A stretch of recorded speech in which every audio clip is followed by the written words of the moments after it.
कृत्वं नरं चैव नरोत्तमं देवीं सरस्वतीं व्यासं ततो जायं मुदीरे।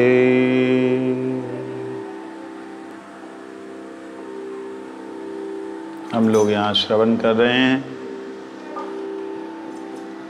गजेंद्र के द्वारा भगवान की गई स्तुति को। आइए सब लोग 12 श्लोकों का पाठ करें। श्री गजेंद्र उवाच ओम नमो भगवते तस्मै यत्तेतच्चिदात्मकं पुरुषयादिबीजाय परेशायाभि धीमहि यस्मिन्निदं यतश्चेदं येनेदं यइदं स्वयं यो अस्मात् परस्माच्च परस्तं प्रपद्ये स्वयंभुवम् यस्वात्मनिदं निजमाया अर्पितं क्वचिद्विभातं क्व च तत्तिरोहितम् अविद्धदृक्साक्षुभयं तदीक्षते स आत्ममूलो अवतु मां परात्परा कालेन पञ्चत्वमितेषु कृष्णसो लोकेषु पापेषु च सर्वहेतुषु तमस्तदासीद गहनं गभीरं यस्तस्य पारे अभिविराजिते विभु न यस्य देवा ऋषयः पदं विदुर् जन्तु पुनः को अर्हति गन्तुं मिरीतुं यथा नटस्याकृतिभिर्विचेष्टतो दुरत्ययानुक्रमण समावतु दिदृक्षवो यस्य पदं सुमङ्गलं विमुक्तसङ्गा मुनयः सुसाधवा चरन्तलोकव्रतम् अव्रणं वने भूतात्मभूता सुहृद समे गति न विद्यते यस्य च जन्म कर्म वा न नाम रूपे गुणदोष एव वा तथापि लोकाप्ययसंभवाय स्वमायया तान्यनुकालं ऋच्छति तस्मै नमः परेशाय ब्रह्मणे अनन्तशक्तये अरूपाय उरुरूपाय नमः आश्चर्यकर्मणे नमः आत्मप्रदीपाय साक्षिणे परमात्मने नमो गिराम विदुराय मनसश्चेतसामपि सत्त्वेन प्रतिलभ्याय नष्कर्मण्ये कर्मण्येन विपश्चिता नमः कैवल्यनाथाय निर्वाणसुखसंविदे नमः शान्ताय घोराय मूढाय गुणधर्मिणे निर्विशेषाय साम्याय नमो ज्ञानघनाय च क्षेत्रज्ञाय नमस्तुभ्यं सर्वध्यक्षाय साक्षिणे पुरुष आत्ममूलाय मूल प्रकृते नमः सर्वेन्द्रिये गुणदृष्टे सर्वप्रत्यय हेतवे अस्ताच्छायाय युक्ताय सदा भासाय ते नमः। कहते हैं हे प्रभु मैं आपको नमस्कार करता हूँ। आप परमात्मा हर एक के अध्यक्ष तथा जो कुछ घटित होता है उसके साक्षी हैं। आप परम पुरुष प्रकृति तथा समग्र भोक्ति शक्ति के उद्गम हैं। आप भौतिक शरीर के स्वामी भी हैं, अतएव आप परम पूर्ण हैं। मैं आपको सादर नमस्कार करता हूँ। यहाँ बोला है क्षेत्रज्ञाय नमस्तुभ्यं सर्वध्यक्षाय साक्षिणे पुरुषयात्ममूलाय मूल प्रकृति नमः।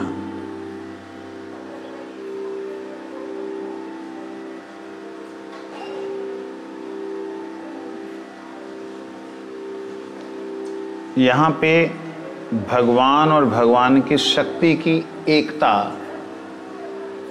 का चिंतन कर रहा है गजेंद्र। आप मूल प्रकृति ही हैं।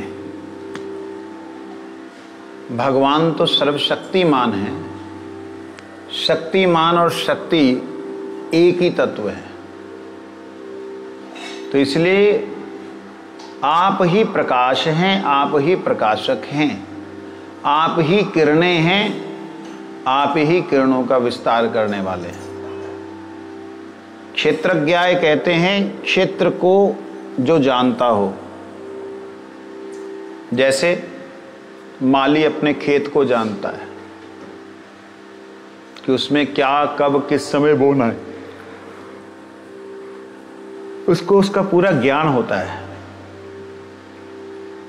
तो हे प्रभु, ये बाह्य जो शरीर मेरा दिखाई दे रहा है, इस क्षेत्र के आप ज्ञ हो, ज्ञाता हो।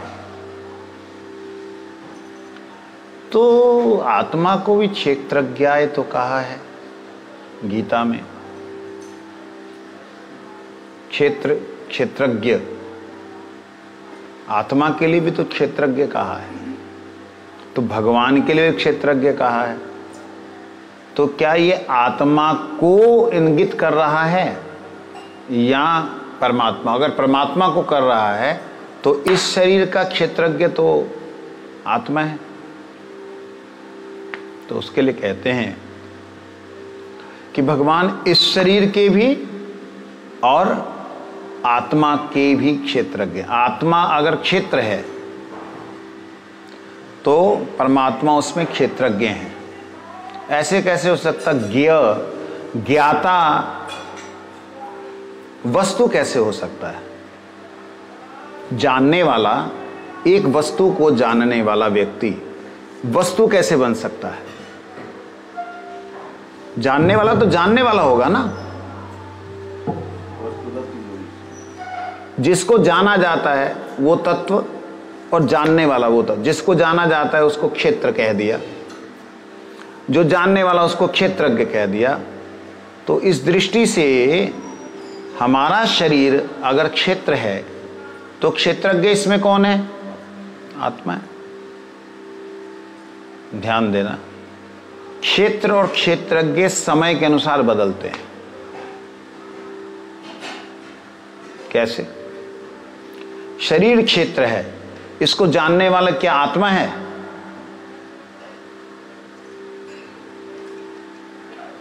क्या आत्मा पंचमहाभूत के शरीर का कोई ज्ञान ले सकती है?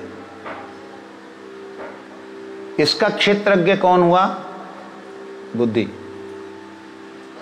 मन के द्वारा इसका अन्वेषण करके बुद्धि को क्षेत्रज्ञ कहा गया, क्योंकि बुद्धि जानती है शरीर के बारे में। लेकिन बुद्धि तब जानेगी जब पूरी तरह इसमें युक्त होगी, है ना। अब बुद्धि के बारे में जानने वाला कौन है? बुद्धि परस्तु सा, अर्थात आत्मा। तो बुद्धि के लिए आत्मा क्षेत्रज्ञ हो गया, और जो बुद्धि पहले जानने वाली थी, ज्ञाता थी, वो अब क्या बन गया? क्षेत्र बन गया। पहले उसने शरीर को जाना, शरीर संबंधी वस्तुओं को, व्यक्तियों को और शरीर के अंदर हो रही क्रियाएं को जाना। तो शरीर के लिए क्षेत्रज्ञ कौन बना? बुद्धि। अब बुद्धि के विषय में जानकारी किसके पास है? आत्मा के पास है। तो ये अब बुद्धि क्या बन गई? क्षेत्र। और क्षेत्रज्ञ कौन हो गया? आत्मा। ऐसे ही जैसे उदाहरण के लिए ये पंच महाभूत क्षेत्र हैं। पंच महाभूत क्या है? इनको जानने वाली इंद्रियां क्या हैं? आंख, नाक, कान। इंद्रियां क्या हैं? क्षेत्रज्ञ हैं, है ना। पंचमहाभूत, जल, अग्नि, आकाश, वायु, पवन इत्यादि, ये जो क्षेत्र है, इस क्षेत्र को जानने वाली हमारी इंद्रियां, इंद्रियों को जानने वाला हमारा मन, मन को जानने वाली हमारी बुद्धि। एक के बाद एक व्यक्ति बदलता जा रहा है। जो पहले क्षेत्र था वो, जो पहले क्षेत्रज्ञ था वो क्षेत्र होता जा रहा है। इसी प्रकार से जब आत्मा परमात्मा के शरणागत होती है तो परमात्मा आत्मा का ज्ञ है, ज्ञाता है आत्मा के। संपूर्ण अंतर्यामी हैं। इसलिए आत्मा के परमात्मा क्षेत्रज्ञ हुए और आत्मा क्या हुई? क्षेत्र हुआ। तो इसका मतलब क्या हुआ? सर्व अध्यक्ष साक्षिणी। इसका मतलब हुआ कि वो अध्यक्ष, सर्व शब्द प्रयोग करने का मतलब है कि जितने भी अध्यक्ष बने हुए थे अभी तक, पंच तत्वों को जानने वाला अध्यक्ष कौन बना था? इंद्रियां, शरीर। हाँ? कहते जितने अध्यक्ष बने थे उन सर्व अध्यक्षाय साक्षी ने, सारे अध्यक्षों के साक्षी स्वरूप जो हैं। अब यहां पे एकदम क्लियर कर दिया, भाई तुम्हारे मन के बारे में नहीं बोलना, तुम्हारे मन के जो देवता हैं चंद्र, उनके बारे में नहीं बोलना है, चक्षुओं के बारे में नहीं बोलना, उनके देवता इंद्र सूर्य, उनके बारे में नहीं बोलना। तो मैं बोल रहा हूं सर्व अध्यक्षाय साक्षी में, पुरुष आत्ममूलाय। ये बात, पुरुष आत्ममूलाय, आत्मा का जो मूल है ऐसा पुरुष। पुरुष स्त्री, स्त्री पुरुष वाला पुरुष है ये। यहां पुरुष का मतलब जो है वो पुर में शयन करने वाला। पुर मतलब शरीर, शरीर में सोने वाला कौन है? आत्मा। अब आत्मा अगर शरीर बन गया तो उसमें सोने वाला कौन हो गया? परमात्मा। आत्मा अंतर्यामी परमात्मा है ना। तो कहते पुरुष आत्ममूलाय, अर्थात जितने भी भगवत पुरुष अवतार हैं, भगवत अवतार हैं, उनके मूल कौन हैं? जो हैं वो मूल प्रकृति नमः, वो मूल शक्ति को मैं प्रणाम करता हूं। यहां मूल प्रकृति का मतलब होता है चेतन प्रकृति। दो प्रकार की प्रकृति है, एक है जड़ और एक है चेतन। तो जड़ प्रकृति के ऊपर जो चेतन प्रकृति है उसी को कहते मूल प्रकृति। उस मूल प्रकृति के भी आप कारण हैं या उस मूल प्रकृति का स्वरूप ही आप हैं। इसमें एक बात आती है, प्रकृति शब्द का अर्थ जो होता है शक्ति होता है। प्रकृति शब्द का अर्थ शक्ति, और एक अर्थ होता है स्वभाव। जो सभी आत्माओं के मूल हैं उनका जो मूल स्वभाव है वो क्या स्वभाव है? सच्चिद आनंद। क्या स्वभाव है? सत, नित्य रहने वाला जो है, चिद ज्ञान स्वरूप, आनंद स्वरूप। ये सच्चिदानंद स्वरूप जो स्वभाव है किसका? जो आत्ममूल है, तो उनका ये मूल प्रकृति है, अर्थात उनका मूल स्वभाव यही है। सच्चिदानंद का स्वभाव सच्चिदानंद ही है। इसमें तीनों सच्चिद आनंद को भक्ति सिद्धांत सरस्वती ठाकुर जी ने खोला है। उसमें कहते हैं सत का मतलब है संधिनी शक्ति। क्या है? संधिनी। संधिनी का मतलब क्या होता है? इस शब्द को याद रखना, जो संसाधनों को बनाती है। साधारण भाषा में समझाने के लिए, जो सारे संसाधनों को बनाने वाली है वह शक्ति संधिनी। अच्छा, संवित शक्ति, जितने भी संसाधन हैं उन संसाधनों को वित, संवित मतलब जो जानने वाली शक्ति है। विद, विद्वान शब्द जहां से आता है वो विद शब्द है, विद। तो संवित मतलब जो संपूर्ण को जानने वाली शक्ति है वो है संवित।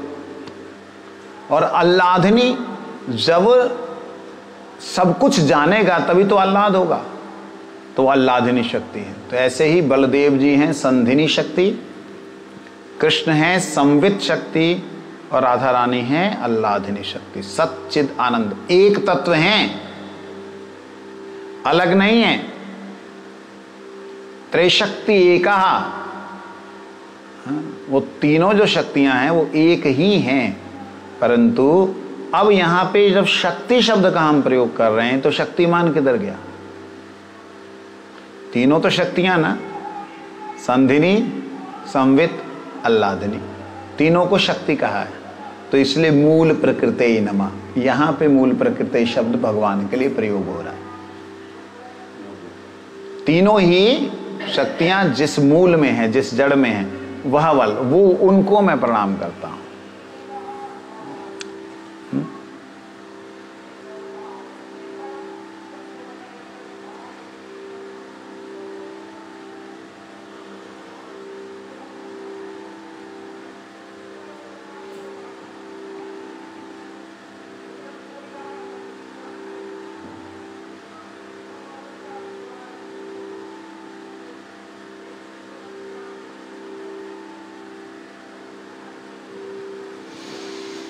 और अगर हम इस प्रकृति को, इस मूल प्रकृति को इस संसार से जोड़ें कि सारे ब्रह्मांडों को उत्पन्न करने वाली जो शक्ति है उसे अगर हम मूल प्रकृति कहें, क्योंकि ब्रह्मांडों का उत्पन्न माया के अंदर, माया ही स्वयं प्रकट करती है, अगर उसे मूल प्रकृति कहें तो उसके लिए भगवान गीता के 14वें अध्याय के 4थे श्लोक में कह रहे हैं, सर्वयोनिषु कौन्तेय मूर्तयः संभवन्ति या तासाम ब्रह्म, अंडरलाइन, तासाम ब्रह्म महद योनिर।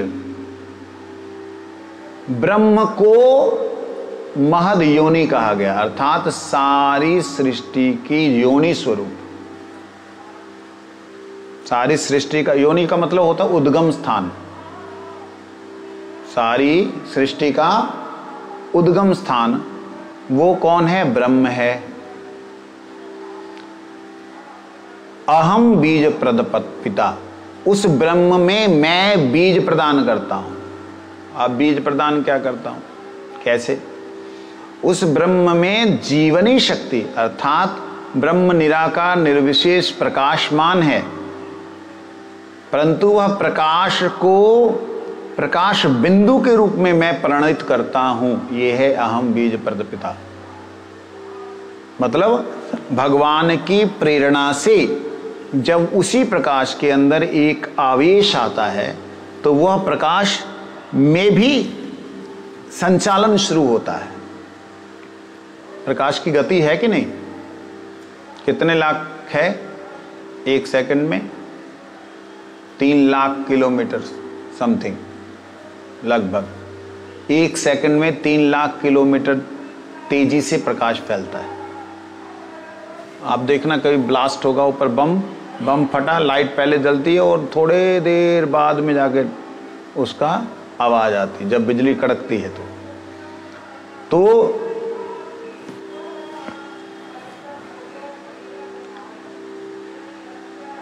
वो जो प्रकाश है, उस प्रकाश में भगवान की इच्छा होने से वो इच्छा ही बीज स्वरूप धारण होता है। बीज स्वरूप मतलब जीव स्वरूप धारण होता है। जीव, आत्मा, आत्माओं का प्रादुर्भाव होता है, तभी वो बीज हैं। ठीक है, यहां सर्वयोनिषु बोला है। सर्वयोनिषु का मतलब जितने भी अन्य जितने भी तरह के जीव हैं, वो सभी जीवों का बीज स्वरूप भगवान भेजते हैं। मतलब क्या है? भगवत धाम से प्रेरित होकर के ब्रह्मा जी जिन जिन जीवों की कल्पना करते हैं, उन जीवों का भाव भगवान उनके अंदर प्रवेश करा देते हैं। किनके अंदर? ब्रह्मा जी के अंदर। और यहां ब्रह्म को क्रिया करने की शक्ति देते हैं। ब्रह्म जो है क्रियाहीन है, वो निर्गुण है, निराकार है, निर्विशेष है, निशक्तिक है, वो क्रियाहीन है, परंतु उसमें क्रिया करने की, संचालन करने की शक्ति देते हैं। तो ये बात कह रहे हैं कि जो सर्वाध्यक्ष हैं, जो मूल प्रकृति हैं, प्रकृति के अंदर जो मूल रूप से हैं, जड़ रूप से जो हैं, उनको मैं प्रणाम करता हूँ। आगे कहते हैं सर्व इंद्रिय गुण दृष्टय सर्व प्रत्यय यह हेतवे अस्ताश्छायाय उक्ताय सदा भासाय ते नमः।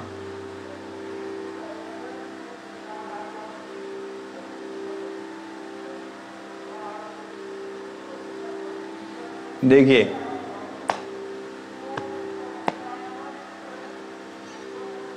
यहाँ पर जो हमारा मन, बुद्धि, विवेक, हमारी इंद्रियों से जो कुछ भी देखता है,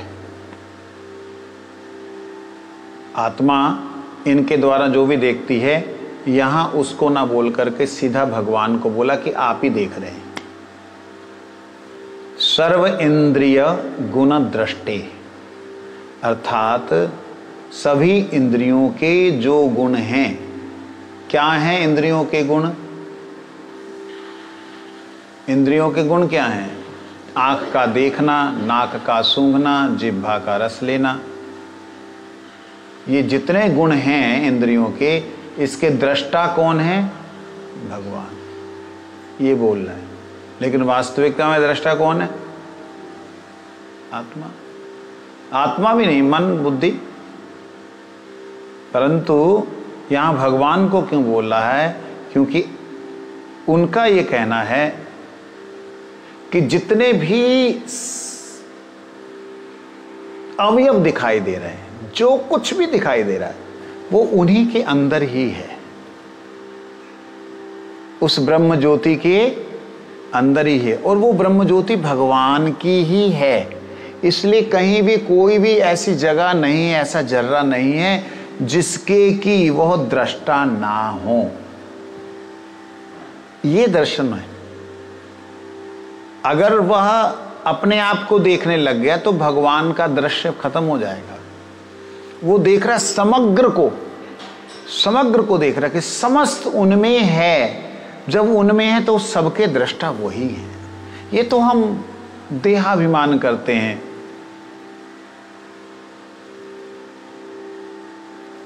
प्रकृति क्रियमानानि गुणै कर्माणि सर्वशा अहंकार विमूढ़ात्मा करता अहमिति मन्यते।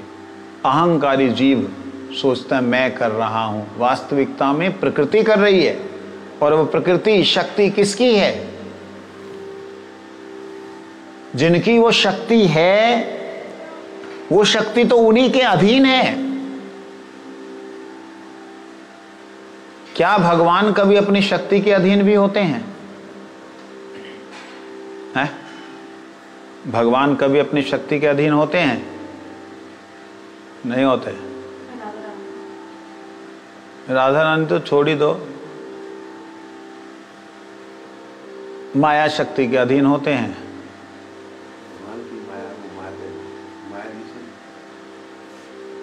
भगवान की माया है, लेकिन भगवान की इच्छा से वो माया देवी को स्वतंत्रता देते हैं। हाँ, इच्छा से माया देवी को स्वतंत्रता देते हैं। माया देवी भगवान की भगवत्ता भुला देती कि तुम भगवान हो। हाँ, मत वही मूल बात तो ये है ना कि भगवत इच्छा ही भगवान की शक्ति है, इच्छा शक्ति।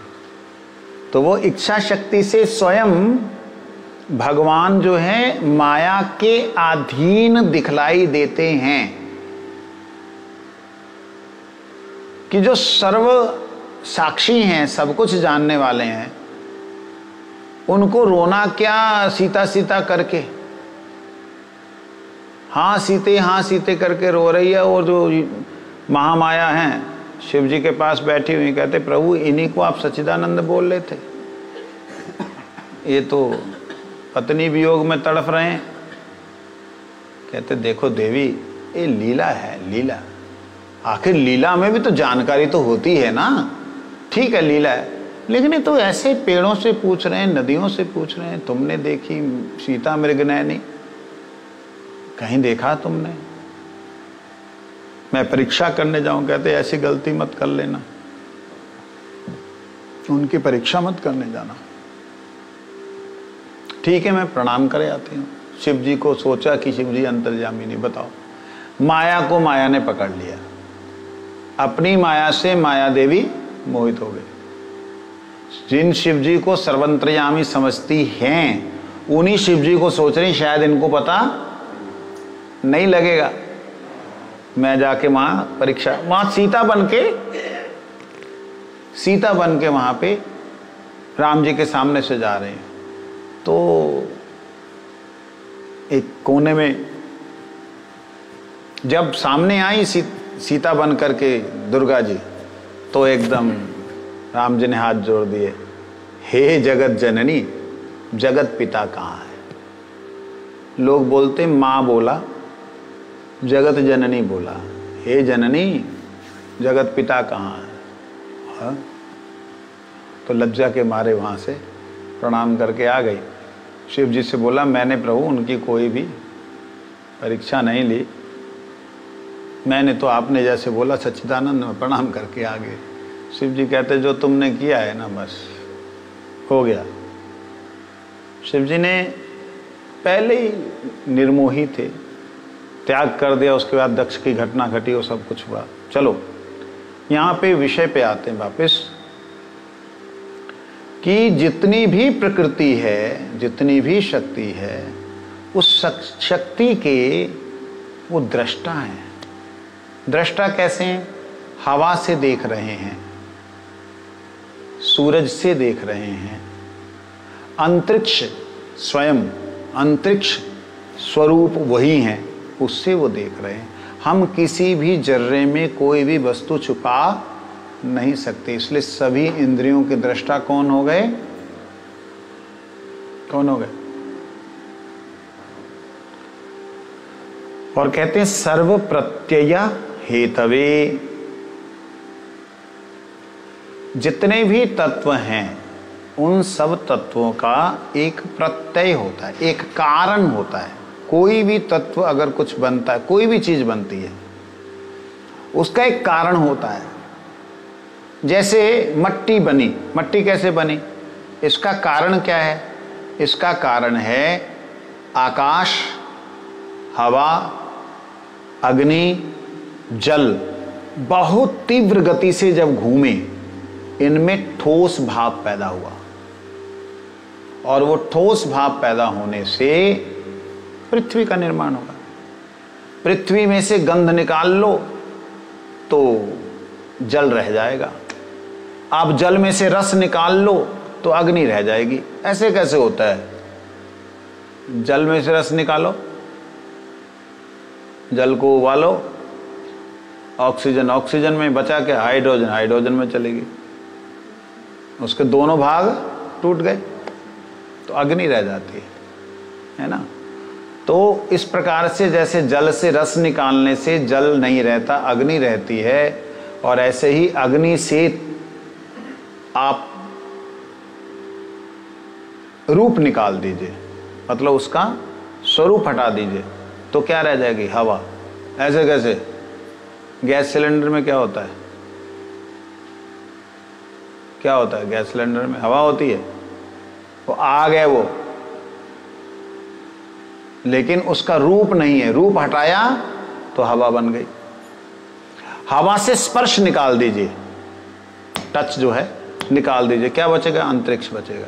तो जैसे एक का एक कारण है, एक का एक प्रत्यय है, कहते सर्व प्रत्यय हेतवे, आप सभी प्रत्ययों का हेतु हैं।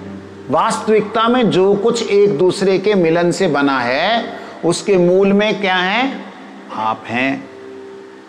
अस्ता छाया। परंतु एक बड़ी विचित्र बात है प्रभु, ये असत छाया स्वरूप जो दिखाई दे रहा है, असत और छाया स्वरूप जो दिखाई दे रहा है, जिसको कहा जा रहा है माया, क्या है? असत है। माया क्या है? छाया है। माया क्या है? छलावा है।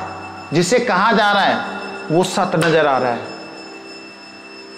वो क्या दिख रहा है? सत दिख रहा है। अब कोई कहेगा ये असत है, इसको कोई बोलेगा असत है, महाराज जी का ये जो शरीर है इसको बस फेंक, बेकार है, बोलेगा? नहीं बोलेगा। क्योंकि असता छायाय उक्ताय सदा भासाय ते नमः, लेकिन वो सदा ऐसे आभास होता है जैसे वो सत्य है, जिसके कारण से ऐसा दिखलाई देता है वो आप हैं। इसका अर्थ होता है कि हे प्रभु, ये जो जगत है आपकी छाया है।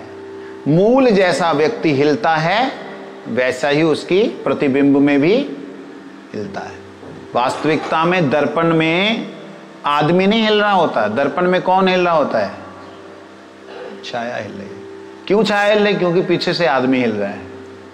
समझे नहीं? तो ये जो माया के अंदर जो क्रिया दिखलाई दे रही है, इसका मतलब हे प्रभु आप क्रियाशील हैं,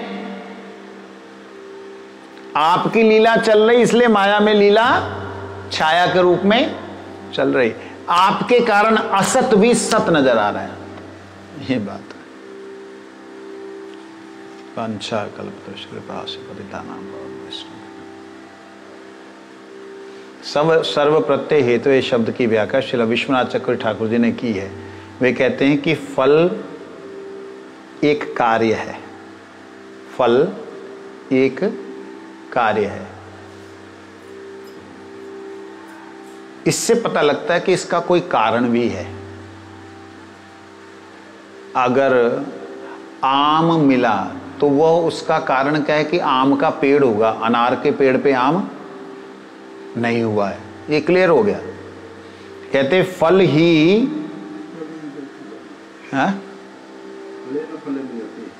फले ना, क्या फले ना,